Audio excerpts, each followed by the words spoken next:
the experience a little bit unique for yeah.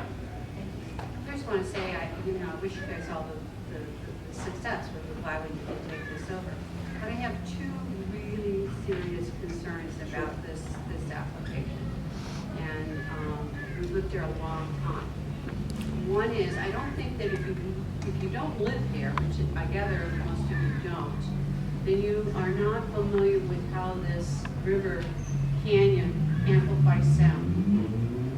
Okay, it goes all the way up to the top of Stereo Hill.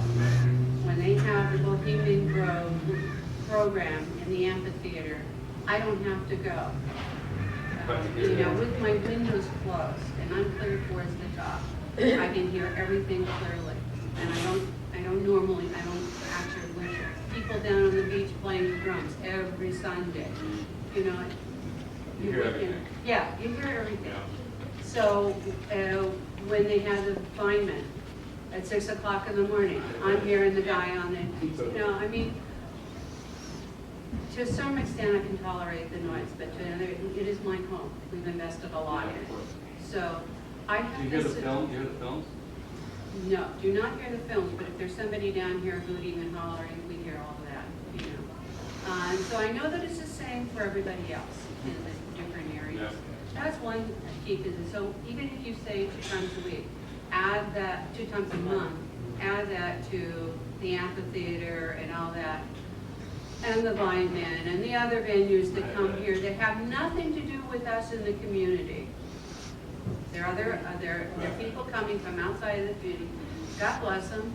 They get to enjoy the river, use our parking spaces for which we pay taxes, but it's not our thing. Okay. That's a real concern you have. The second one is this is a very complicated intersection. People blow through the stop lines. You can sit there on the cafe and watch people blow through those stop lines. And at night, when you come through here and people are backing out from the theater parking area, it's an accident waiting to happen. Add a couple of beers into somebody, and then I think you have augmented the potential. I'm not specifically against you having the beer and wine, but I also know that you say your intentions are to do that, and I'm sure they're honorable. But that's what you say. The next group that takes over, then it gets pushed even further. So those are my two concerns. Thank you. Could I ask a follow-up? In terms of the sound piece, I'm curious kind of what do you think is it because now you've heard that it's not going to be nothing happening outside?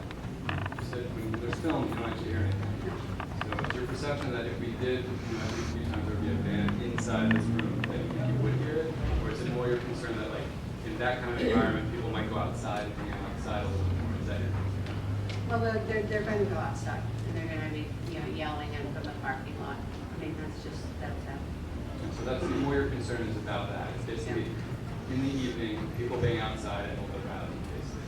I don't. That. And do you hear it from like Lucy's? Like Lucy's is a bar that has people drunk, late night. You hear the noise from here. I can see your light from here. We're way up on the hill. So you do hear it. You hear the people coming out from Lucy's. Yeah. Okay. All right. Well, thanks for sharing. Anybody else? Yeah, my name is Margot. Yeah, introduce you guys as your name. I'd love to just hear so we can get to know you guys. What's your name? Mary Ellen. Mary Ellen. Okay, thank you. My name is Margot Ekus, and we've lived here for permanent residence for 28 years. And I'd just like to say that the energy and the creativity this new group is brought into this community is a tremendous asset. I don't feel that there's any threat.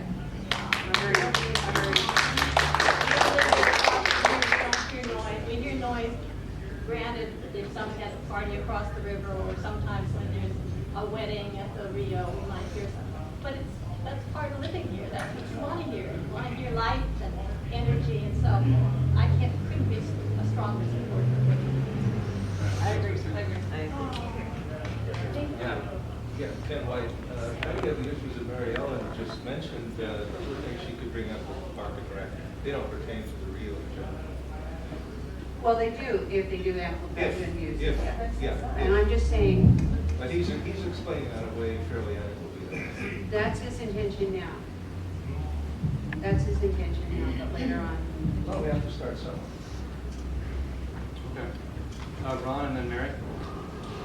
I think you mentioned the Raven earlier. My understanding is that the Raven movie theater in Healdsburg has been selling beer and wine for a number of years in basically a residential area, and apparently it's been going well.